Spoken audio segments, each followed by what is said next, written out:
Today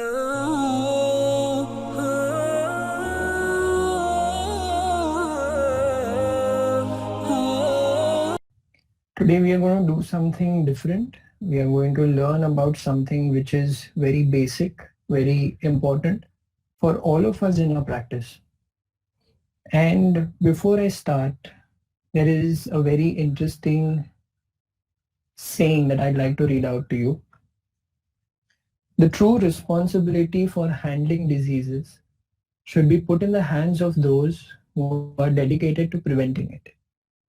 This was said by a doctor, a doctorate. He was not exactly a doctor, by Dr. Bernard Jensen, who had a sanitarium practice. Now, I don't know if all of you all are familiar with what a sanitarium practice is, but it is a kind of a center where people come, they stay for 3 months, 6 months, 9 months, up to a year to recover, to rejuvenate, to repair their body.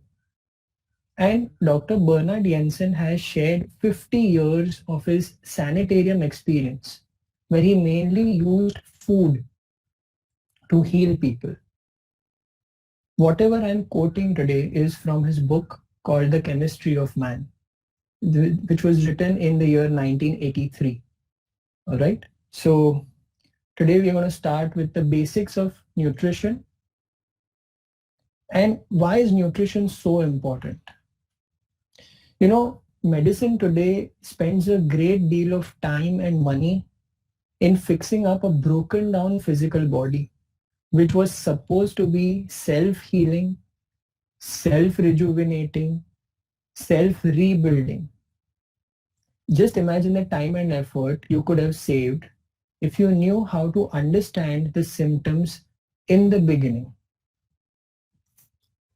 So with that intention, I wish to convey to you today that good nutritional foundation is very important for our medicines to work, for exercises to work, for our mind to function well, for us to be physically active, socially involved, professionally involved.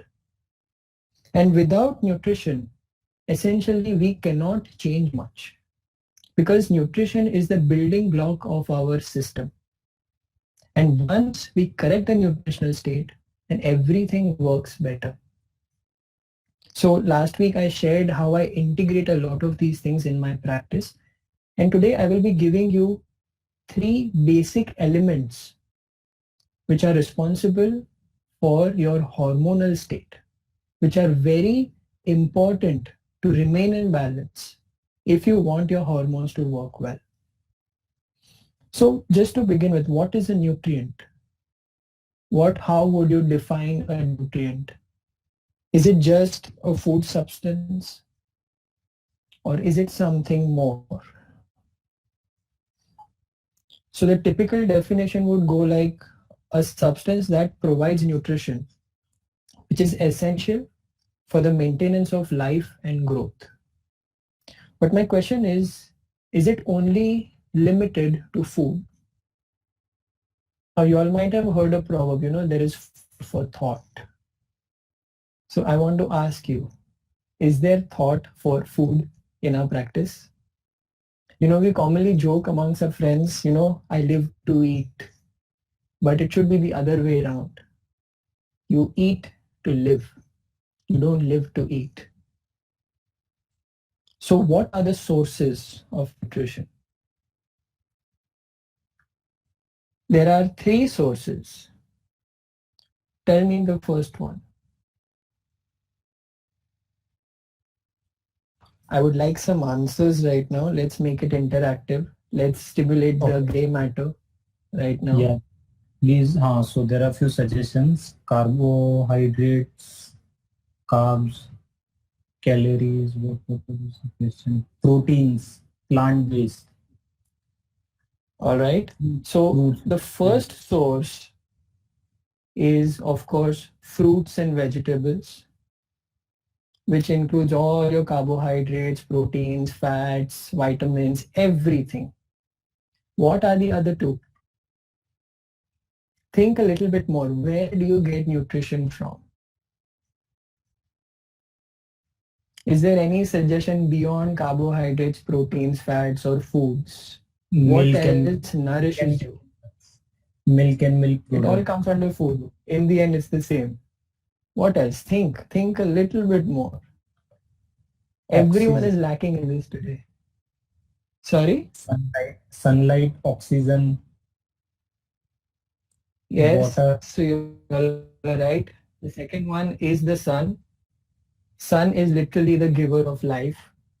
Without sun, our body cannot function, our bones cannot grow, our liver cannot process the vitamins.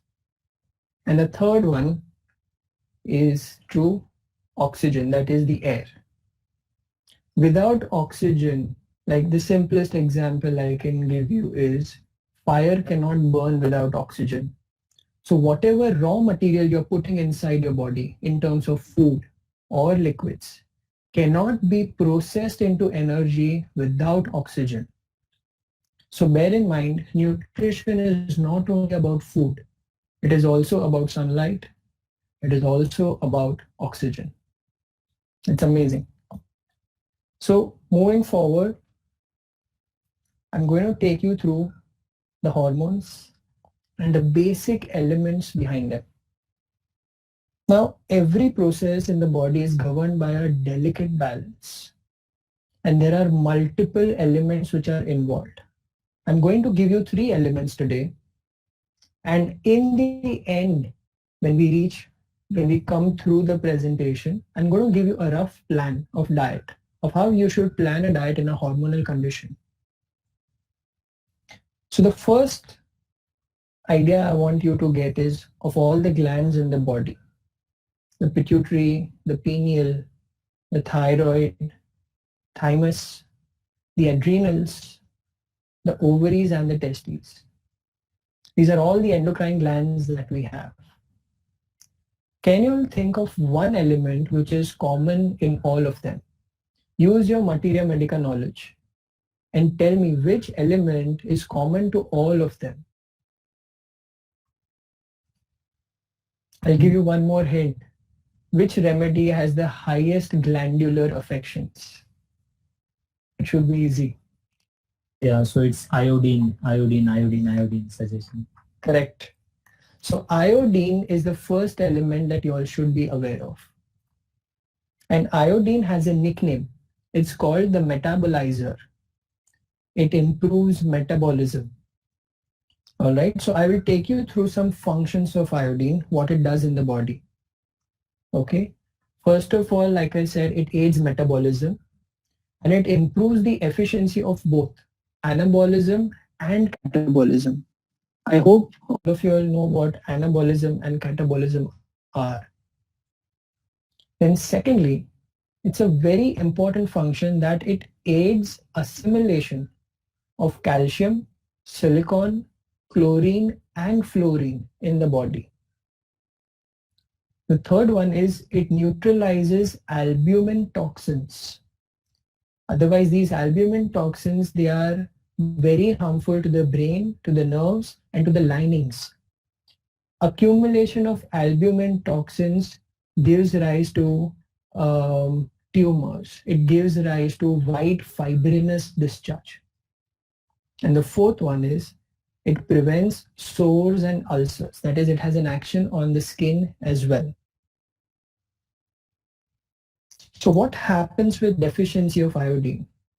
When you think of an iodine patient, when you look at the materia medica picture of iodine, what would be the mindset that you see?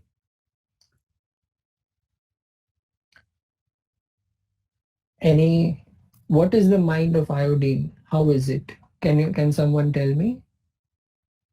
It's restless, mentally backward, hyper, Yes. hurried. Yes, exactly. And So basically when we understand of iodine, it has got a rapid metabolism. All the glandular structures are involved. The respiratory organs and the circulatory system are also affected and they atrophy. It also arouses the defensive apparatus of the system. Now this I read in Boric. So if you read the generals of Boric, it is written that iodine arouses the defensive apparatus of the system by assembling the mononuclear leukocytes. Now, this remedy as such is very useful in which kind of hormonal disturbance? When you think of this, what is the condition that you would first think of? It might be hyperthyroidism and also to a large extent autoimmune thyroiditis, where there is a lot of allergy factor, where the factors are about 1000, 2000, 3000. We have treated a patient who has got antibodies, thyroid antibodies more than 5000. She has been with us for the last 2 years. And I unfortunately don't have the reports to show you right now, but currently her antibody levels have come down to 1500 over the last 2 years. So this is what iodine does for our body, and deficiency of iodine, like all of you all rightly said, causes nervousness, restlessness, unreasonable fears, awkwardness. It causes much catarrh and phlegm, like we see in the lungs, like we see in pneumonia. And there's one more unique thing about iodine is that it is stored in the liver and the spleen. That is why we also see jaundice coming under the sphere of action of iodine. So what are the best sources of iodine? According to you all, what are the best sources of iodine? Salt. Wrong. With salt, tell me, be very specific. There are so many kinds of salt. With salt. Wrong, Okay. absolutely. That is not even salt. Rock salt. Rock Black salt. What is the composition of rock salt? Is it potassium chloride or sodium chloride? What are you talking about? It's KCl, potassium chloride. Yeah, KCl. KCl is different. We need sea salt, but unprocessed sea salt. All right. So I will give you a very unique source of iodine. Remember, all things that come from the sea are very rich in iodine. And the best vegetarian source of iodine and even the highest source of bioavailable iodine is in something called as sea kelp. It's an algae which grows very close to the shore. It is very rich in iodine. And this is one of the wonder foods that can help you in your thyroid cases. All of them. The second one is a similar sea algae, which I think most of you won't have heard of, is called as dulse leaves. It grows in the Pacific Ocean, the northern Pacific Oceans. It is very similar to sea kelp. So these are usually had as snacks or as salads or as salad dressings. This is how you usually have them. All plants which grow near the sea, fish is a very rich source of iodine. All the sea fishes like sea bass, herring, silver salmon, tuna, etc. and not iodized salt. The reason why I say this is because most of the packaged salt that we receive is produced as a byproduct of soap production. It is made in factories and it is not even natural. So your best bet is to have sea salt, which is unprocessed. So yes, black salt, which you said, it is black because it has some amount of silicon also in it. That is why it is black salt. What we in a local language call kacha namak. It is big, it is rocky in shape, and that is what you should use in all your homes. Stop using iodized salts or packaged salts. So that is about iodine. Now, as I take you forward, there is a second element. It is called the relaxer. What element relaxes your system? What element soothes your system? What element calms your system down?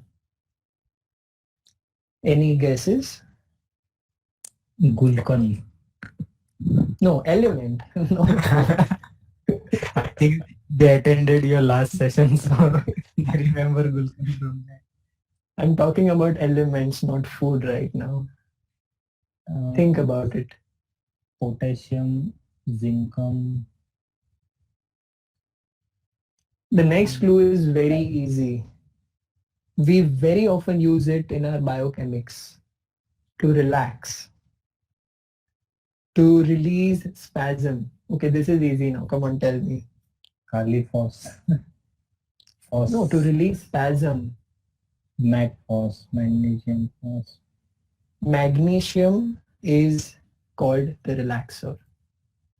So tense, tight people who are on the edge all the time, and they are in search of relief from tension and stress through drugs. These are essentially the kind of people who are deficient in magnesium. And when you think about it, when do hormonal changes happen? Be it the thyroid, be it the ovaries, be it even the pituitary. These are the reasons behind it. People who are tense, they are running from one place to another, just trying to meet deadlines, trying to do more than they can. And in the end, they are searching for relief through other things like junk food, like smoking, like alcohol, like other addictions. That is how they seek relief. So essentially, these patients have burned out magnesium from their body. That is why they are not able to relax. So magnesium is the relaxer. It is one of the most important elements in our hormonal system. What are the nutritive functions of magnesium? It calms your nerves. It increases tissue elasticity. The second one is very important. It adds alkalinity to our body fluids. It promotes sleep. It is necessary for the lungs and brain function, especially the pituitary gland. And it promotes excretory processes. Like there are many applications of magnesium. You might have heard of Epsom salts or magnesium sulfate, or there is a magnesia alba, which allopaths very commonly use for the stomach. Now, what does Epsom salt do is it disinfects the bowels. They usually give an enema of Epsom salt. It disinfects the bowels. It releases all the gas and congestion from the large intestine. So magnesium can be used in cases of chronic constipation, chronic flatulence, because it promotes normal elasticity of your large intestine and it promotes normal bowel movement. Very simple. So next, what are the sources of organic magnesium? Remember this, all supplements that you receive, most of them are inorganic elements. That is why our body, in spite of taking these supplements for years and years together, continues to show the same symptoms. So the entire focus here today is to realize what are the organic and bioavailable sources of these elements. Any idea where you can get organic magnesium? And don't Google it, please. Banana and mangoes. Yes, suggesting. Bananas and mangoes. Okay, to be fair, all fruits have traces, but we are going to talk about the richest sources of organic elements. Like organic magnesium is richest in which food substance? Spinach, Okay. nuts. Okay, you all are Papaya. talking about iron. They are all rich in iron. So the first thing which you all should know is magnesium is concentrated. But what do we usually use? We have refined grain. We have refined atta. We have refined flour. And that has no nutrition and it is just plain starch that you're putting into your system. So the first thing you must do is switch over to whole grains, switch over to wheat germ. That is a better choice when you have your daily carb intake. The second is even better. Polished rice versus unpolished or brown rice. Now the main magnesium content in all of these is in the covering.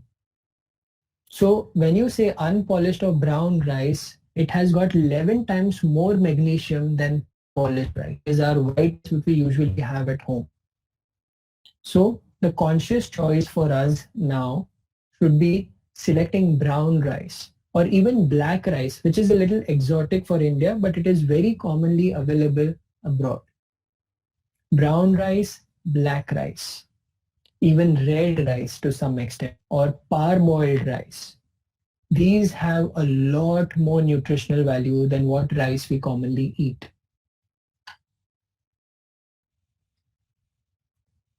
Thirdly, these are some of the other items. Goat's milk, soy milk, all nuts, dried soybean, walnuts, and okra or ladyfinger. That is our bhindi. It is very rich in magnesium, which is organic. And there is something special about bhindi which I'll share with you all in the end. But I want you all to pay attention to goat's milk. Goat's milk is the best alternative to cow's milk. It is extremely low in fat. It is very rich in all the trace elements. It is an excellent immune booster, especially in these times. And it is just to be had in about 50 to 80 ml every day. That's it. So these are the sources of magnesium. And now there are a few trace elements that I want to talk about. The first one, its deficiency causes this: brain, cerebral and nervous system weakness, immune system weakness, delayed sexual maturation, hypogonadism, and skin and eye lesions. Any guesses of what this trace element can be?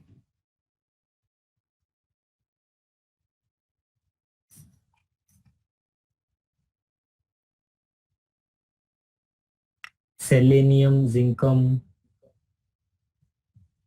Zinc Copper. is the first trace element, yes. And I'll tell you why zinc. Zinc is very crucial in the process of production of gonadotrophins. And because if zinc is deficient, then you see here the third and the fourth one, delayed sexual maturation and hypogonadism, which develops. So zinc deficiency, again with the nervousness, the restlessness is seen.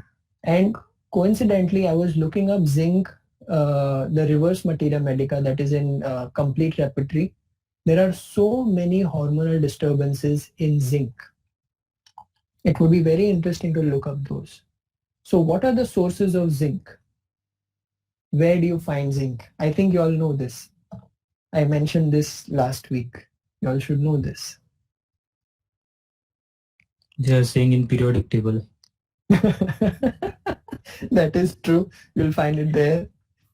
Sprouts. Yes. Which sprouts are the richest? Any guesses?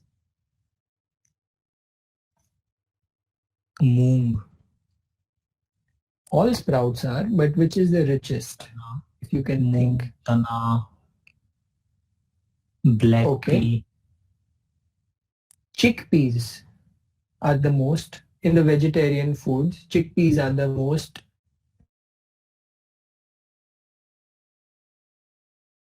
sprouted.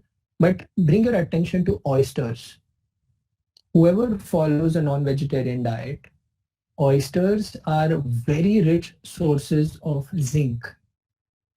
Chickpeas are the easily available vegetarian sources for us. Chickpeas are also rich in proteins. And that is the form in which zinc should be had in combination with proteins so that it is better absorbed. And the third is, of course, poultry. It is eggs and even chicken meat, which is rich in zinc. Now, the second trace element that I want to talk about is, it is very interestingly element. It helps bone anabolism and catabolism, and also all the musculoskeletal tissues. It improves the resiliency of nerves and it coordinates thought and action. Can you all think what it is? Phosphorus. Many people are suggesting phosphorus, calcium. Phosphorus is a good guess, but this is a trace element. Phosphorus is a very commonly available element in the body. It is largely present, but that was a very good guess. So this element is manganese. Yes, Joanna suggested manganese. Yeah. Yes. So manganese and its deficiency causes these symptoms: reduced appetite and thirst. The person becomes quarrelsome. There is aversion to being touched. There is a lot of impatience and anxiety, and it affects the musculoskeletal system. So when you read the materia medica of manganese, you see a lot of rheumatism in the picture. And also when you just read the signs of deficiency, you might think in terms of sepia, which is a very commonly used medicine for our hormonal disorders. And manganese is also used in the process of thyroxine production in the body. So if this trace element is deficient, thyroxine becomes deficient. Thyroxine is not produced as a good quality thyroxine, and that is what puts a strain on the thyroid gland to produce more. So let's go to some sources. It's actually not too much. It's most commonly available.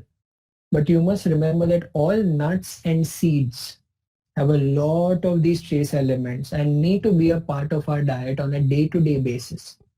The second one is very interesting. It is called as black walnuts, especially from a place called Missouri. Missouri black walnuts are very rich in manganese, and it is there in almost all of our nuts and seeds. Now, these are the elements which you must remember when you think of hormones and hormonal disorders. And deficiency of these hormones has to be supplemented through food. It can of course guide you to medicine too sometimes. When you see a patient who is showing these symptoms, you first try and replenish the deficiency in the body. And 90% of the times, the symptoms will go away just by this. So with this, these are the trace elements. If you all have any questions to ask me about these elements, we can talk about them right now before I help you plan a meal for them, how to plan it. And there's a very simple method to it. So,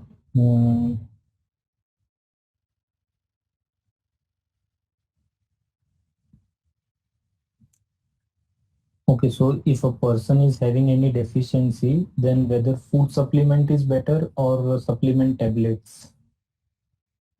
Food is always better because, like I told you, supplement tablets are produced in a factory. They tend to become inorganic sources of these elements. And our body cannot absorb inorganic sources. It needs organic sources in a particular combination which are readily available in food. We have become used to popping a pill for a vitamin.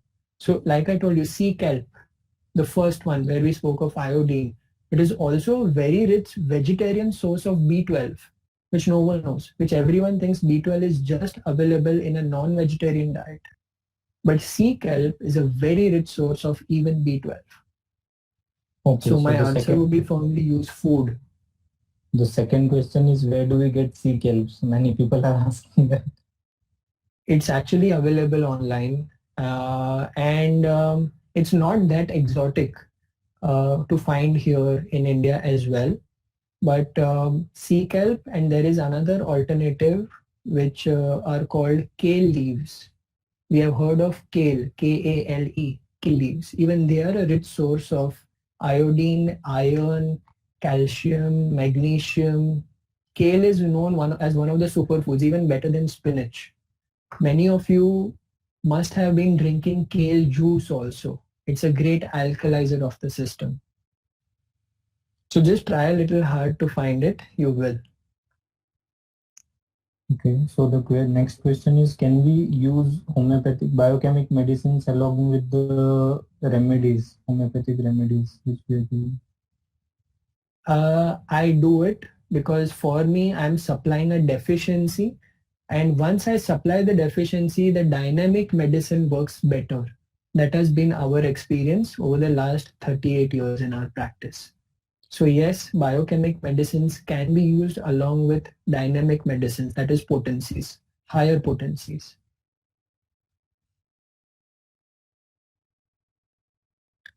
So you all want to know how to plan a meal, then we can proceed. There are Yes, simple rules that you have to follow. 80% of all the foods that you consume have to be alkaline in nature. That is essentially all fruits and vegetables. 20% of the food that you have should be acidic in nature. That is your starch and proteins. Now let them be animal proteins, plant proteins, whatever. 40% of the total food that you consume must be raw food, that is in the form of salads and fruits. I think that is easy to manage. And 2 liters of water. That is the amount of water intake that you should maintain. Now these are the rough guidelines. I'll show you a typical meal plan now. The first thing in the morning is something called as okra water. Okra or ladyfinger is the richest source of elemental sodium. Now, all of us know sodium cannot exist on its own. It needs to combine with some other element to exist. Okra or ladyfinger is the only source where sodium is bioavailable by itself. So how do you make okra water? It's very simple. You take a ladyfinger, you cut the top and bottom, you slit it vertically, remove the seeds, and soak it in a glass of water overnight. And first thing in the morning, just gulp down that water. Within 1 month, your bone pains, your swellings, your nerve pains, and even calcium deposits will start reducing within 1 month. We have tried this on n number of patients with osteoarthritis, with atherosclerosis, with calcific plaques. Okra water is a fantastic medicine for that. The second thing which I recommend is have 80 ml of goat's milk every day. Now those of you who are fond of tea is the biggest toxin that you're putting in your body, especially the way we make it. So if you want to live till a ripe old age, healthy, functioning well, I suggest you start having goat's milk every day. The third, how you should plan a breakfast. It can be fruits, dried fruits, or a warm breakfast which is made up of whole grains. Now typically you can have oats, oatmeal, or what we call is dalia here. That is whole wheat only, especially it's called dalia. You make a dalia out of it. Poha, upma are simple whole grains that you can have in the morning. Lunch, and be very careful about this to understand this. 1 grain only. What do I mean by 1 grain only? Is that if you're having whole wheat, have only whole wheat. Do not have whole wheat and rice. 1 grain only and vegetables with a raw salad. And by default in hormonal conditions, you're supposed to avoid cabbages. So if I've given an example, this is my favorite lunch. That is rice and stewed vegetables. That's it. Have a huge helping. It is very light on the stomach and will keep you energetic for at least the next 4 to 5 hours. So here also I'm using only one grain, that is rice. If I'm having wheat, I'm having only wheat. I'm not having wheat and rice. Afternoon, you must have an infused green tea with some dry fruits or fresh fruits.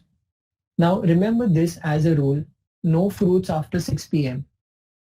The reason being, fruits are natural sugars and they give a lot of quick energy to the body. But why we don't have it in the evening is because the body is preparing to rest. It wants to go to sleep so that it can recover for the next day. So having anything energetic, having a fruit after 6 p.m., having a sugar after 6 p.m. makes sure that you don't rest well. And you can also have a seed mixture as a snack, like papaya seeds, pumpkin seeds, watermelon seeds, sunflower seeds, flax seeds. Just mix all of them up and have 1 or 2 spoons as a snack. Now your dinner or supper has to be protein rich. Pulses or lentils with vegetables and a salad or soup. This has to be your dinner. Try and avoid grains in your dinner as much as possible. Avoid heavy meals for dinner, low on carbs and starch. So this is how typically you should plan a meal, even a regular meal. This ensures that your system stays alkaline, it stays light, it stays energetic. And if you're on the heavier side, following this will help you lose weight too. So very important. The first statement is shift to unrefined oils. Now, all the oils that are available, they have been processed, they have been added with preservatives, they are supposedly fortified with iron and vitamins and this and that. But the truth is all of that becomes inorganic. So use unrefined oils or cold pressed oils or virgin oils. That's how they call it over there. Shift to sea salt, like we spoke, not processed salt. Shift to natural sugars like honey, jaggery, dates, and sugars which are made in a sulfur-free process. Take note of this, please. Use whole grains, not polished or refined grains. Cow's milk is to be avoided. Shift to goat's milk or stop milk altogether. The choice is up to you. The reason being, cows are injected and fed with foods which are very rich in hormones to increase their milk production. So in effect, we are consuming the hormones which are given by the cow, and that is not how our body needs food or needs milk. So cow's milk to be completely avoided, even buffalo's milk for that matter. And lastly, and the most important, is the cooking method. To avoid pressure cooking and deep frying for starters. Like pressure cooking is a daily habit for all of us, and pressure cooking takes away all the nutrition out of the food. The best way to cook food is on a slow flame without pressure. Think about these. And lastly, what I want you all to take away from here today is an alkaline system is a healthy system. And there are natural food sources for all deficiencies. Read about them, understand the bioavailable content. And lastly, just listen to your body when you eat. Feel how it responds to food and you'll automatically be able to judge what you need and what you don't need in your food. And most importantly, teach that to your patients. If you teach them this, your job has become very easy. This is the reference book which I was talking about, The Chemistry of Man by Bernard Jensen. He has described 18 elements. 18 elements which are responsible for the normal functioning of the body. for the skin, hair, bones, body fluids, the organs, for aging, for mood, for muscle building. All of them are equally important. And this book is a must read if you want to understand about nutrition, not from a calorific point of view, not just counting calories or do this, don't do this, but what element does what for you, how it plays a role in your body. I would suggest all of you to read this book. That is all from my side. Hope you all found this interesting. Hope I have conveyed my message clearly. And once more, I'll just like to keep this slide active. The takeaways. Yeah, so Any we questions? we have a few questions. I think we'll take that. So, Yeah. so the one question is, should we consume dairy products? No. Except for ghee, all dairy products are useless because they increase the acidity of our system. They don't make it alkaline. And remember this, you have to maintain an alkaline system. So that is why goat's milk. Goat's milk is very alkaline. It is very low in fat. It is very rich in immune boosters, in trace elements. If you want to consume dairy, goat's milk is an option. And secondly, also almond milk, which is becoming very popular nowadays. It's not dairy, but it is milk. Okay, Dr. Prasad is asking whether we should have dinner before 7 p.m. So I think we are Jain, so we can recommend that thing. That is ideal. And most of, so I think most people abroad, they have a very early dinner. They have their dinner by like 7, 6, 7. They have their dinner, they're done with it. It is here that we are having a late dinner and we are having a heavy dinner. That is why it is more, it requires more energy to burn that food, which we don't have. And then it becomes toxic and then it causes disease. Then it causes constipation or diarrhea or unnatural cravings. So yes, I would recommend early dinner. Ideally 7, 7:30 you should be done. Okay, Adele is asking what can be used instead of goat's milk by vegans. So I think almond milk is a Almond milk. almond milk is Almond milk is vegan. Soy milk is an option, but soy milk should not be consumed too often because it is very rich in estrogen. So it causes a problem for most females. So I would recommend almond milk. Even coconut milk is an option.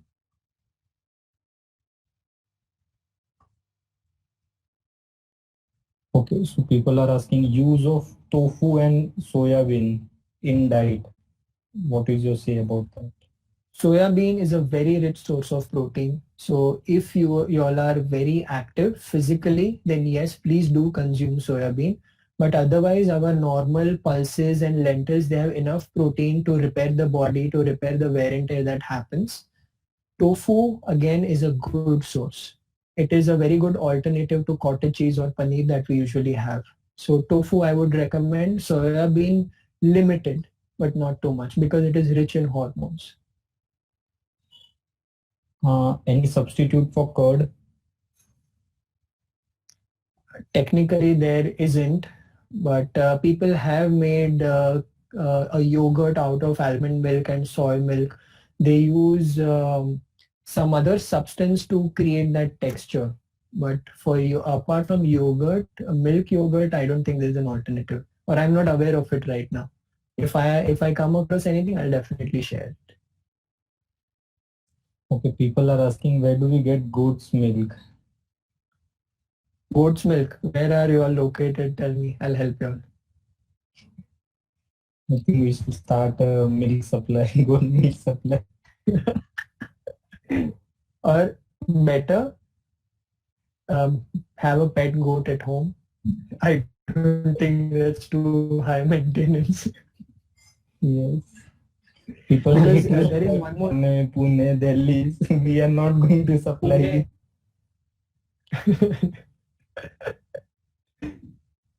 Pune has the best source of goat's milk right now, actually. So we had a source of goat's milk who was delivering all the way from Pune to Bombay for a lot of our patients.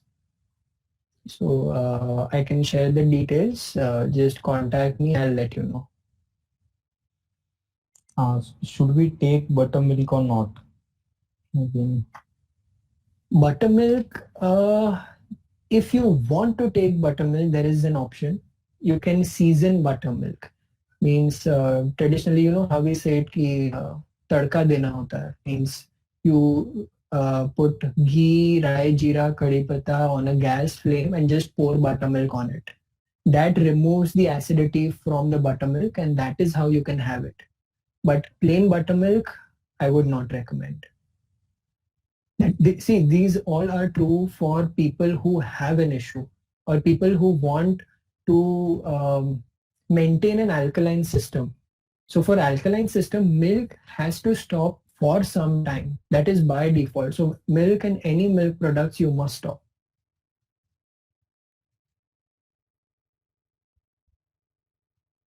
Okay.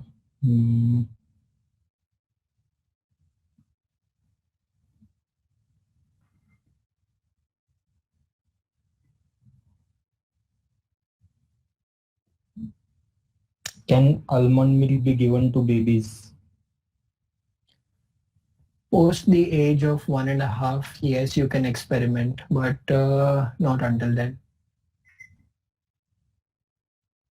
What about camel milk? Camel milk is amazing, but most of us can't digest it. I have tried it once. I vomited for 2 days in a row. You can't have camel's milk too often.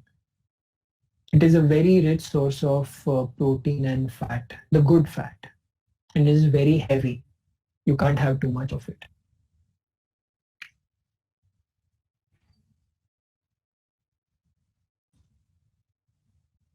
People are asking, where do we get the book which you shared? I think it's out of print because this was bought by my parents in the year of 1985. And the amount of information in this is just phenomenal. So even I've been trying to find a new copy, but it's out of print. So I'll try and share as much as I can.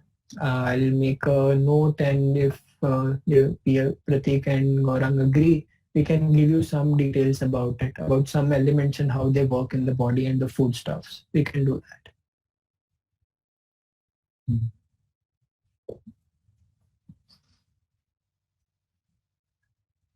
Okay, people are asking, when are you taking the next session? For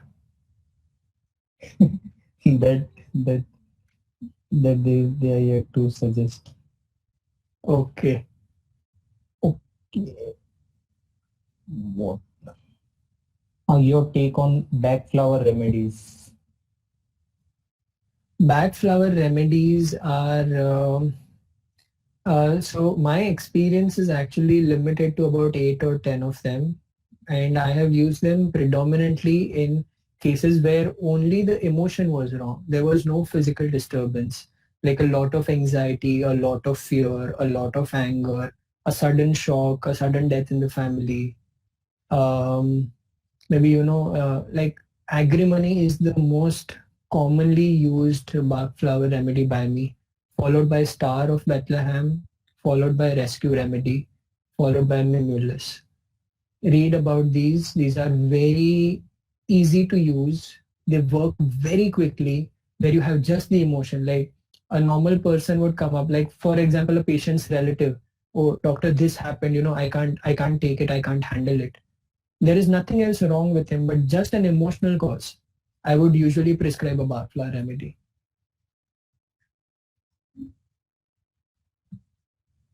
Okay, so there is one question from Romania. A friend, she's asking, is it healthy to raise children only on vegetarian food? If yes, how to supply the essential amino acids, vitamin B12, etc.? I would say there is a geographical requirement of the body too.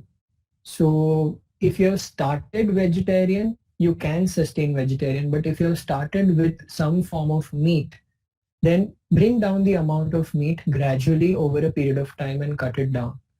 Essential amino acids are there in all foods. So there is a misconception that proteins are not there in vegetarian sources. They are there, they are available, and you can find people doing amazing things just on a vegan diet. Not even vegetarian, but vegan diet.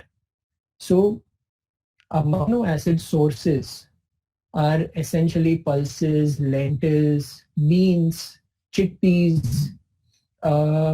If you're open to having eggs over there, that is perfectly all right. But if you start vegetarian, stay vegetarian. Then don't introduce meat and remove it from the system again. Consider your locality, consider your weather, because weather plays a very important role. Like in the colder countries, you need meat to give that heat in the system to make sure your blood flows well. So in colder countries, that is why meat consumption is a must to some extent.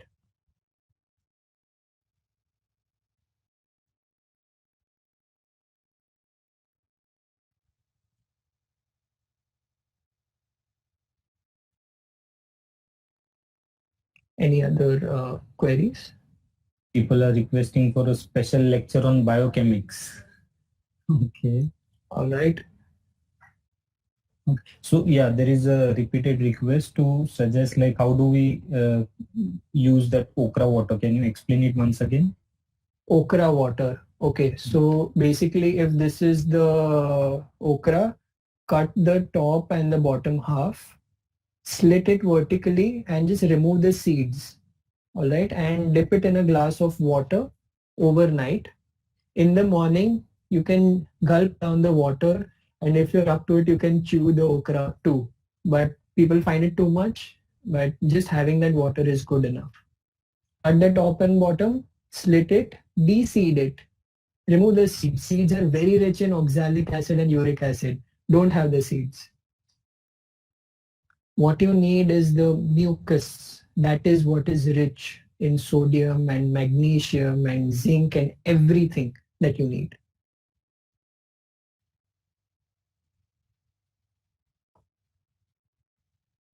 Give this to all your osteoarthritic patients. But just make sure they don't have a diarrhea. If they have a diarrhea, reduce it, try it again after a week. And the duration for which it must be done is maybe a month or two at a stretch. After that, you can stop or continue if it agrees with your system. There is no harm in it. There is a question that from one of the doctors that in my practice I am seeing a lot of patients who follow vegetarian diet and are having high levels of triglycerides. Correct. The reason being their liver is weak. They are not doing anything to nourish the liver. So the simplest thing to rejuvenate your liver is sunlight. In India, it is a very common practice that when a baby, a newborn baby has jaundice, they give him sunlight every day for half an hour. That makes sure that the liver not only heals but becomes stronger than it was. So advise all your patients who are having high triglycerides or cholesterol to take a sun bath every day, at least for 30 minutes. Because just taking vitamin D doesn't help. If the liver is weak, even that vitamin D is not processed and utilized by the body. And the second thing is cut grains completely for a week at a stretch. No grains, especially wheat or wheat germ, nothing. That really works. The liver has less work to do and it can recuperate.